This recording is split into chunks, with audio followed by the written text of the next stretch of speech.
So today is Saturday, chance ko na to gumawa ng vlog. Kailangan natin sipagan kasi nga nabalitaan ko 60 pesos na ang palitan ng dollars. Baka pumaldo na rin sa wakas. Charot. Umpisan nga natin sa pagsusuklay ng buhok na buhol-buhol. At hindi naman talaga ako madalas magsuklay. Pero dahil nga magpa-vlog tayo, magganda-gandahan muna tayo. Flex ko na nga rin pala mga mima itong suot kong pantulog. At kung bet nyo nga rin yung mga ganito, ay i-click nyo lang yung yellow basket dyan for the link. Anyway, mga ate girl ko, samahan nyo nga pala ako magsampay for today's video. Pero before that, syempre, huwag natin kalimutan na gumamit at maglagay ng YouGlow Babe Beauty White Soap at sunscreen. Syempre, babe ko, hindi lang naman pag nag-outing kailangan ng sunscreen ha. Kasi kahit nagsasampay tayo, ay nabibilad pa rin tayo sa araw. Kaya dapat protect your skin while stay glowing.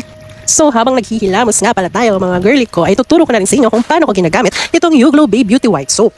So ang ginagawa ko ay pinabubula ko muna ng mabuti ang sabon bago ko ipahid sa aking mga mukha. At kapag mabulang-mabula na, ilalagay ko na siya sa aking mga face lock at imamassage ko gently. Hindi ko na nga pala yan masyadong minababad, okay na sa akin yung 1 to 2 minutes. Hindi ko rin siya masyadong dinidiinan sa paggilgil, yung talagang gentle lang na pagmassage. At after nun mga ate girl ko, ay babalawan ko na nga siya.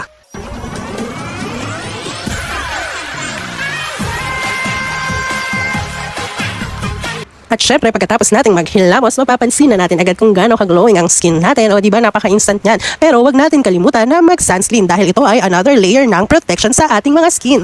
Mga babe, dinamihan ko nga pala talaga ang lagay ng amount ng Beauty White sunscreen para makita nyo na wala itong white cast. Actually nga mga babe, mula nung nakilala ko tong sunscreen na to, ay hindi na ako gumagamit pa ng tinted sunscreen para sa makeup base dahil itong YouGlow Babe Beauty White sunscreen ay sapat na sa akin para maging base ng makeup. Hindi na rin ako nagpa-foundation or kung mag-foundation man ako ay very occasionally or very seldom lang. Kaya nga gustong-gusto ko talaga tong sunscreen na to. Halos ilang buwan ko na rin tong ginagamit at hindi ko pa naiisip na magpalit dahil hindi nga siya malagkit sa balat. Tamang-tama ngayong summer kasi nga ay sobrang init ngayon at pangkaraniwan kapag naka-makeup tayo ate girl, aminin natin na humuhulas talaga ang ating mga makeup. Pero ever since na ginamit ko to ay walang lagkit feeling at walang hulas feeling. Reminder nga lang din pala, hindi lang ako isang beses na naglalagay ng sunscreen lalo na kapag pumapasok ako ng office dahil minsan twice to thrice a day ako naglalagay upang sa gayon talagang protektado ang ating face.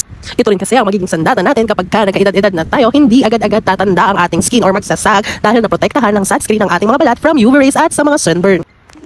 By the way mga ate girl ko, kagabi ko pa nga pala to isinalang dahil dito sa amin, hindi ka pwedeng gumamit ng automatic washing machine kapag umaga dahil malakas pa yung tulo ng ihi mo sa tubig. At dahil tamad na girly nga tayo, ngayong umaga pa lang tayo magsasampay dahil tinulugan ko na nga pala ang paglalaban nito. Isa talaga yon sa malaking tulong ng automatic washing machine dahil kahit hindi mo na yan bantayan at magpahinga ka maghapon, kahit iwanan mo yan ay maglalabayan mag-isa.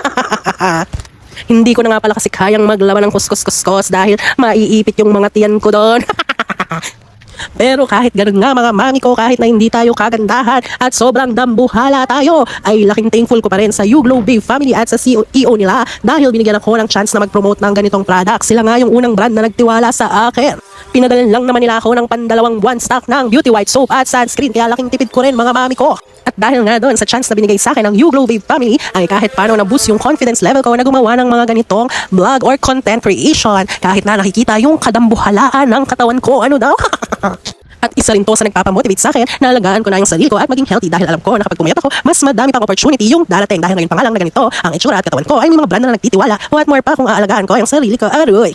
O bakit hindi naman masamang mangarap, malay nyo, ito pala ang magbibigay sa akin ng maalwan na buhay. Kaya nga hindi ko nasasayangin yung mga ganitong opportunity na dumadating sa akin. Kahit pa magmukha pa akong trying hard at masakit sa mata sa inyong mga paningin. Basta ako mag-i-stay glowing kahit nagsasampay lang with YouGlow Babe Beauty White Soap at sunscreen.